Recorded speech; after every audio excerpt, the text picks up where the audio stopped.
baik itu diperoleh secara sendiri-sendiri atau bersama-sama suami istri selama dalam ikatan perkawinan berlangsung.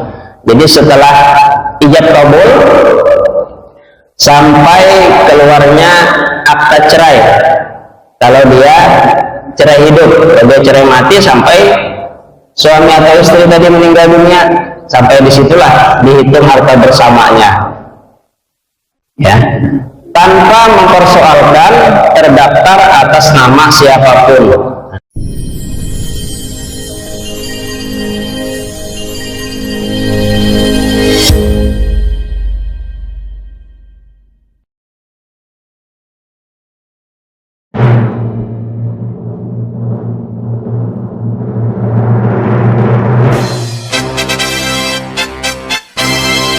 Bismillahirrahmanirrahim.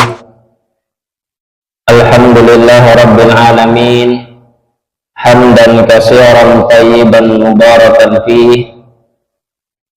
Asyhadu an la ilaha illallah wahdahu la syarika lah, wa asyhadu anna Muhammadan abduhu wa rasuluhu la nabiyya ba'dah.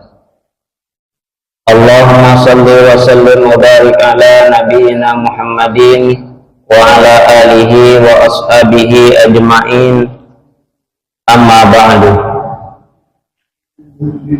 Jamaah salat subuh yang dimuliakan Allah, puji dan syukur marilah senantiasa kita persembahkan hanya kepada Allah Subhanahu wa ta'ala, yang mana hingga detik ini kita masih diberikan kesehatan dan kesempatan untuk mengabdikan diri kita kepada Allah Subhanahu wa ta'ala.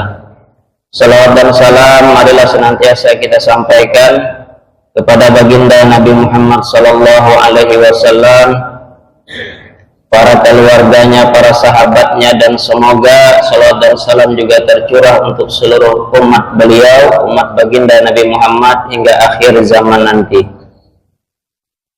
Bapak dan Ibu sekalian yang dimuliakan Allah, seperti biasa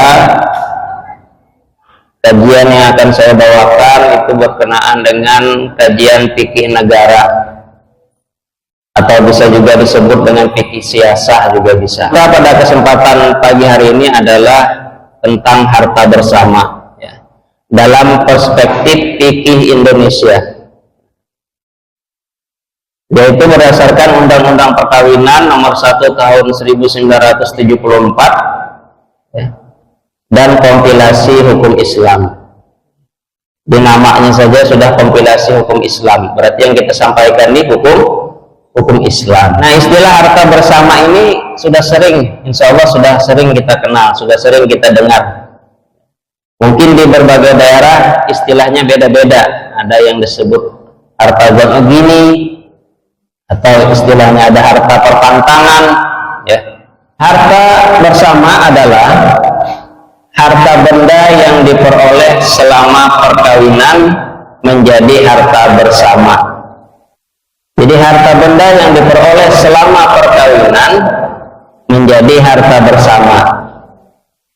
Nah, jadi yang kita bicarakan yang sudah kawin, ya, bukan yang belum kawin.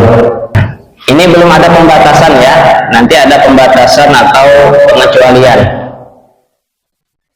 Cuma definisi dasarnya dulu, harta benda yang diperoleh selama perkawinan itu menjadi harta bersama.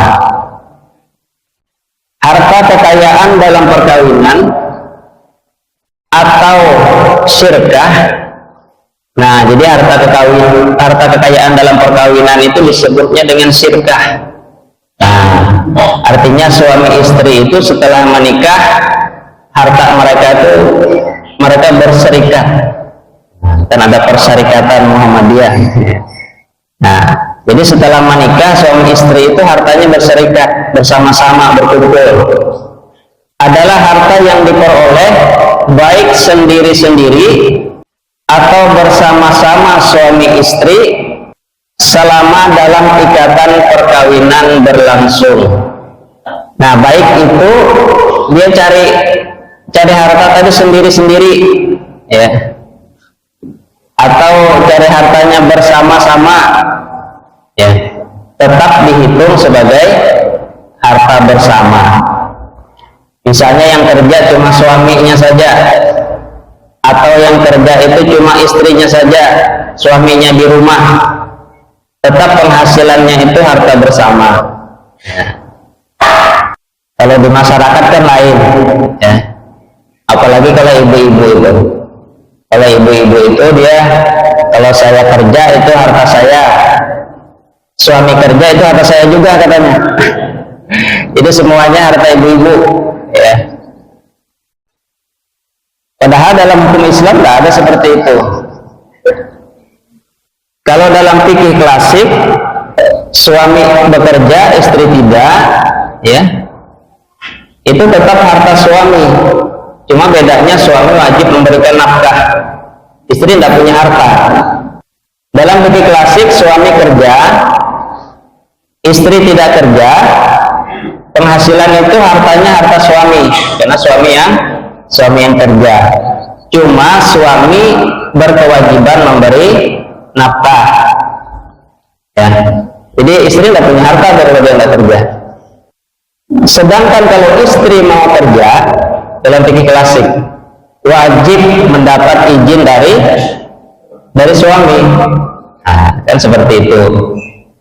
Nah, sedangkan dalam fikih kontemporer, ya, fikih negara, siapapun yang memperoleh, baik diusahakan sendiri-sendiri maupun bersama-sama, maka itu hasilnya adalah harta bersama. Kalau orang di kampung dan di Kalimantan Selatan itu, orang datang ke sawah, ke ladang itu suami istri itu turun.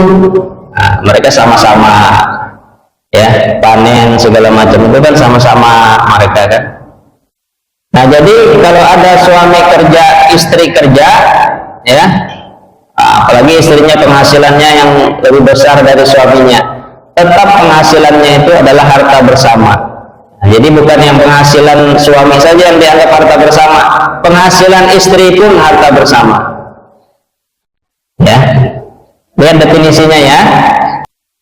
Maka bagusnya istri itu di rumah saja. Ya, terima nafkah dari suami, ya.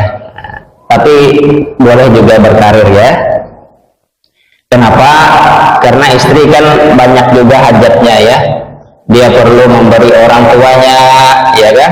Memberi keluarganya, ya kan? Sedangkan mungkin penghasilan suami tidak cukup untuk itu.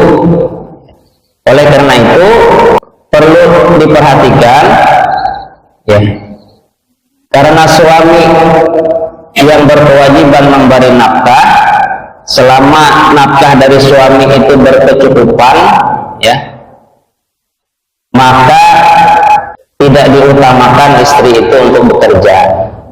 Kalau nafkah dari suami itu cukup, tapi kalau nafkah dari suami itu kurang, ya, nah, maka silakan istri tadi minta izin kepada suaminya untuk bisa bekerja, ya. Nah, itu tadi, ya, baik itu diperoleh secara sendiri-sendiri atau bersama-sama suami istri selama dalam ikatan perkawinan berlangsung.